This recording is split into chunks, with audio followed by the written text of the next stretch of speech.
today we're going to talk about the calculation problem example for topic 4, the solar system.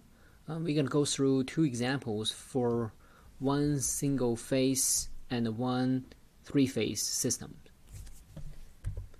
So first example is a single phase, and so-called single phase, it means the load is a single phase load, and generally speaking is an AC load with specified voltage and power requirement like this. So single phase loads adds this amount of voltage with frequency, of course, and this amount of power requirement. To fulfill this requirement, we're designing a PV system to feed this load. And the PV parameters, or say the module parameters, are listed as below. So module power 300 watt, module voltage 50.6 volt, and there's one very important parameter here telling you the maximum allowed string voltage, because we know the strings are parallel connected to form an array, so it's actually also the maximum allowed array voltage, 400 volt. The switching frequency here is also specified at 6 kHz, and the required magnitude modulation for sine PWM for inverter is around 0.9. So based on these requirements, we're starting design the PV system, asking for number of modules, number of strings, and also specify the inverter specification so that we can purchase accordingly. So solve such kind of a problem, we need to first of all have a rough idea about the system diagram. Obviously the system looks like so. A PV array is feeding a inverter because the load is AC load as given above here.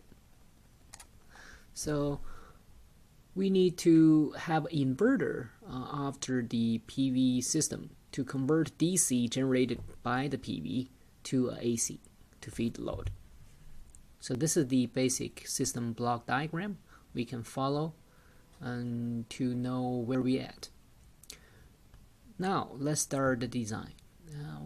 To design a system, we need to be clear. First of all, the VDC is output of PV system, which is also the input of the inverter. So we can apply the knowledge from a previous topic about sine PWM to know whatever we need about the inverter. First of all, we begin with the load, which has requirement on voltage and power.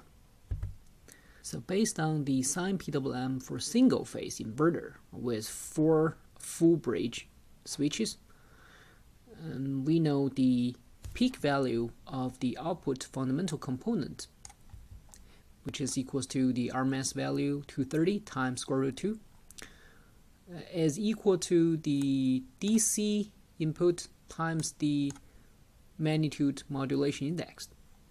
Therefore, we can estimate how much DC voltage we need to fulfill this required AC output. It turned out to be 361.4 volts DC is required. And then we need to check if this DC voltage is beyond the allowed maximum output voltage of the PV array, 400 volt. This is a very important step here, okay? Because if it is beyond the allowed maximum voltage, we need to do something else.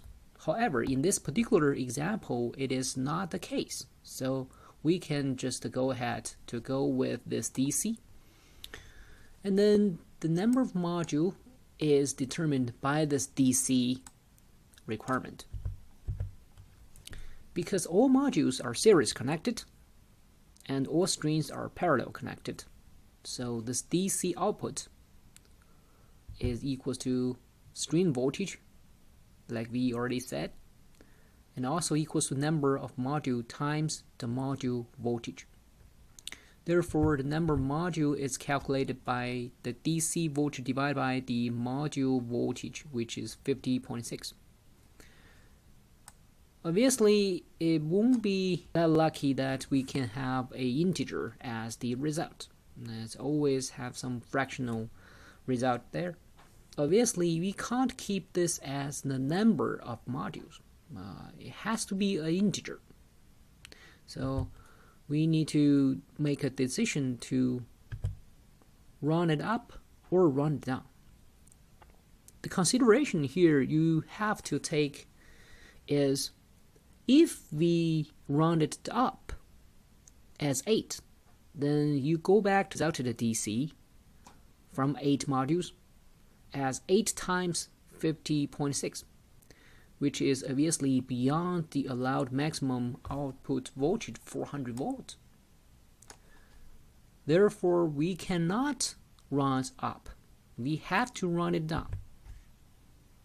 So 7 is the result for number of modules. So question A is checked. Okay. So based on the required DC, we determine the number of modules. Next, the number of string is determined by the power of the load, as this. So the power is 10 kilowatts. It equals to number of string times number of modules times module power. So by a division, we can see 10 kilowatt divided by number of module, which we obtained from previous step, 7, and then divide by 300 watt as the module power, which is given here. Again, not integer, and we have to have an integer. So we are making the second decision about rounding, up or down. So here the consideration you need to take is, if we run it down as 4, then 4 strings gonna end up with 4 times 7 times 300 watt. That power is below the required 10 kilowatt, which is not acceptable. So we have to run it up. Of course, if you run it up as 5 strings, the resulted power, you can imagine, is a little bit beyond the required 10 kilowatt. But it is okay, because this is talking about the power capability. It doesn't matter to be higher than the required power. The load just get how much they need out of it. So it's okay to be beyond, or say a little bit beyond, the required 10 kilowatt. Okay, so next, looking for the inverter input DC. Inverter input DC from the block diagram here is obviously the output of the PV system. It's nothing but equal to the number of module times module voltage. And then after doing this product, you seeing 354.2 volts, which is not beyond this allowed 400 volts. Very good. So this is the input DC of the inverter. Next, about the power we just mentioned is equals to the solar array power, equals to number of string times number of module times module power. 5 number of string, 7 number of module, and 300, which is given as the power module, equals to 10.5 kilowatt. As we said, a little bit higher than the required 10 kilowatt, but it is okay. The inverter output AC, this is whatever the load asked for. Okay, I call this result as unnegotiable, so be careful in red color here. So it has to be whatever the requirement of the load asked for. Okay, non-negotiable, 330 volts RMS, 60 Hertz, no more, no less.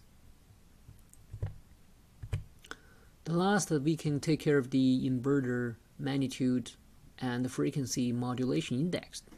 So MA, according to the formula, equals to the output fundamental peak over the DC voltage. We had both, so end up with a 92% of the MA, close to the required 90%, but not exactly same. That's fine. And the frequency modulation index is equals to this formula. Recalling what we learned from previous topic, in sine PWM technique, MF equals to the triangle waveform frequency over the control voltage frequency. And control voltage frequency is equals to output fundamental frequency. We know this very well, 60 Hz, as given. However, the triangle waveform frequency is approximately equal to the switching frequency, 6 kHz. So we are using 6,000 here. I end up with 100 as the MF value. So this is the entire design for the single-phase PV system feeding a given specified AC load.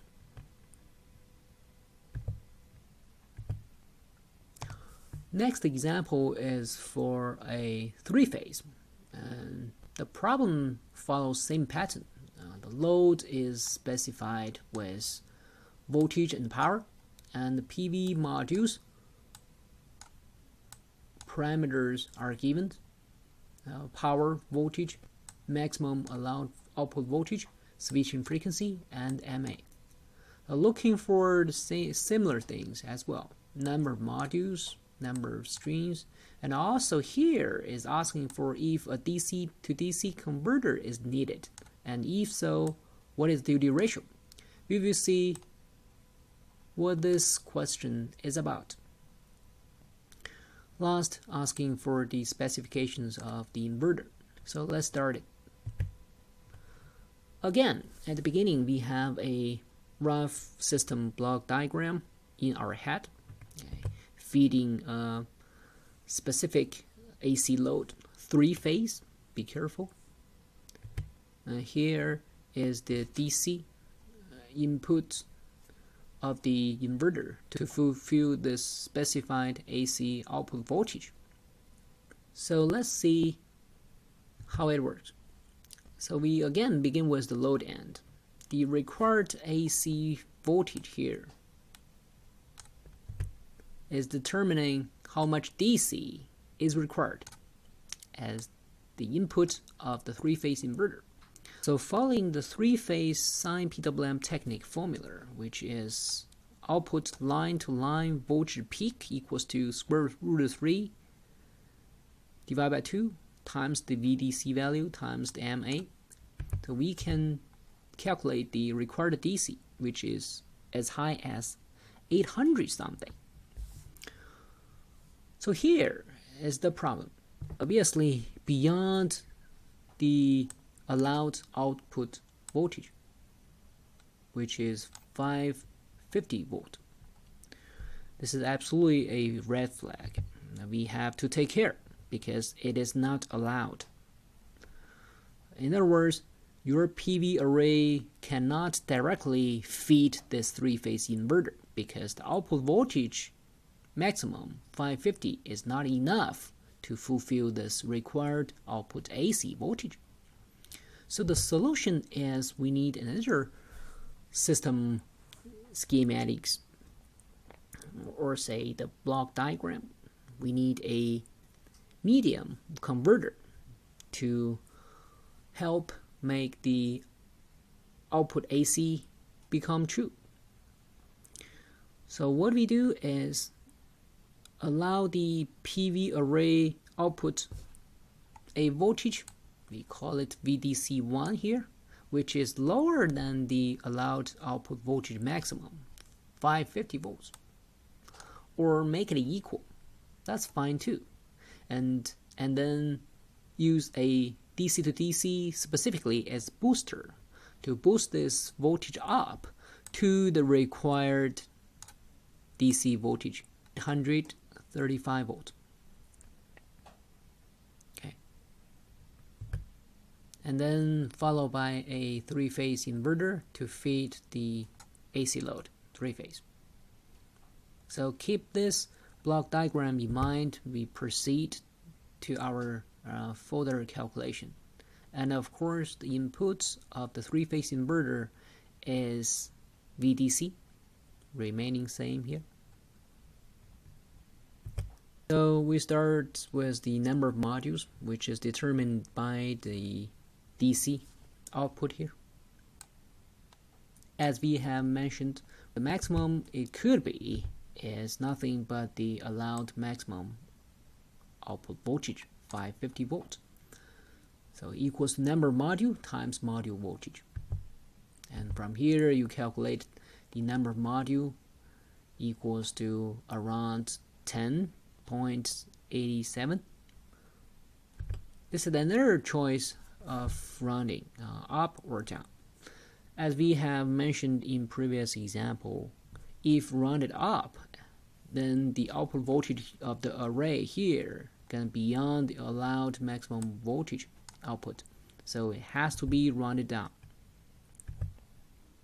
So number of 10 is the number of modules we need. And then further, the number of string is determined by the load power requirement as this. So 500 kilowatt equals the number of string times number of module times module power. And then from here, the division 500K divided by number of module, which is 10, we obtained from previous step, times 300 watts, which is given. So not integer again. So we need to do rounding again. So here, this is about power. It has to be beyond the required power. So we need to round it up. 167 as the number of string. So moving forward, so let's talk about the DC to DC converter, because obviously we have checked the A and the B here. Now let's take care of the question C. Looking for the duty ratio of the DC to DC converter. So what do we do? So the duty ratio of the DC to DC converter is calculated by the input and output of voltage. So we need to figure first of all the input voltage of the DC to DC converter, followed by output voltage of the DC to DC converter. So who is the input DC to DC converter? It is nothing but the output of PV. Therefore, it equals number of module times module voltage. So 10 times 50.6. So 506 is the input voltage of the DC to DC converter. Of course, it is also the output voltage of the PV. And the output voltage of the DC to DC converter is the required DC voltage fulfilling this AC output here, which was calculated by the 3-phase inverter sine PWM formula previously. If you recall that number, it is 800 something, 835 volt. So with input and output voltage cleared for DC to DC, we can go ahead to calculate the duty ratio. And the formula is this: output voltage over input voltage equals to 1 over 1 minus the duty ratio. So through some algebra, it turned out to be around 0.4 as duty ratio. So last, let's take care of the inverter. The input DC of the inverter here